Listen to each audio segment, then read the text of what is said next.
ଛୋଟବେଳେ ଆପଣ ଛୋଟ ପିଲା ଯେତେବେଳେ ଥିଲେ ଆପଣ କ'ଣ କରୁଥିଲେ କ'ଣ ନାହିଁ ଆପଣଙ୍କର ମେମୋରି ଅଛି କି ନାହିଁ?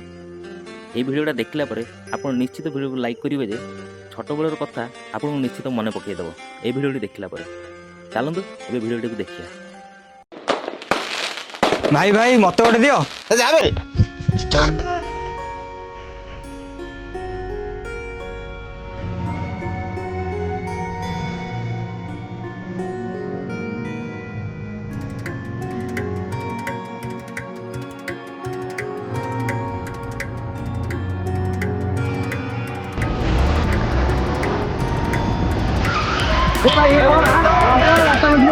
गाड़ी गाड़ी गाड़ी गाड़ी गाड़ी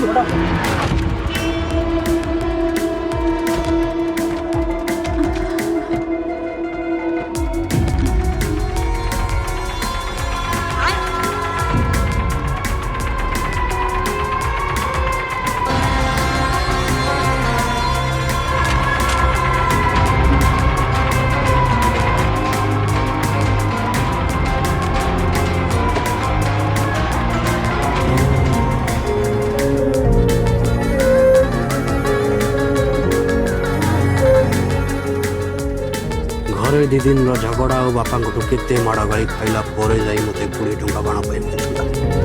କଟକୀ ବାଣଠୁ ଆରମ୍ଭ କରି ଚାଇନା ବାଣ ଫୁଟାଉଥିବା ଲୋକଙ୍କ ଭିତରେ ତମେ 2 ଟଙ୍କିଆ ଲଙ୍କା ବାଣ ପାଇଁ ଏତେ ବ୍ୟାକୁଳ ହେଉଛ, ମୁଁ ତମ ପରିସ୍ଥିତି ବୁଝିପାରୁଛି। এই ଭିଡ଼ିଓରେ ଚନ୍ଦନ ଭାଇ ଆମକୁ ଛୋଟବେଳର କଥା ମନେ ପକାଇ ଦିଅନ୍ତି। ତେଣୁ ରଥ ପଛରେ ଦୌଡ଼ୁଥିବା ଏ ଦୁନିଆ ଦୀପାବଳି ହଉ କି ଡଙ୍ଗା ଭସା ହଉ, କାହାକୁ ବି ଟଙ୍କା କର ମାଗଣାରେ ବାଣ ଦେବନି। ଆମକୁ ଆମ ନିଜ ପଇସା ହିଁ କିଣିବାକୁ ପଡ଼ିବ।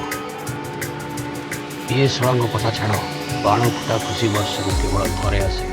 ଦୁନିଆରେ ସବୁଠୁ ଶସ୍ତା ସୁନ୍ଦର ଆଉ ମଜବୁତ ବାଣ ହେଲା ଲଙ୍କା ବାଣ।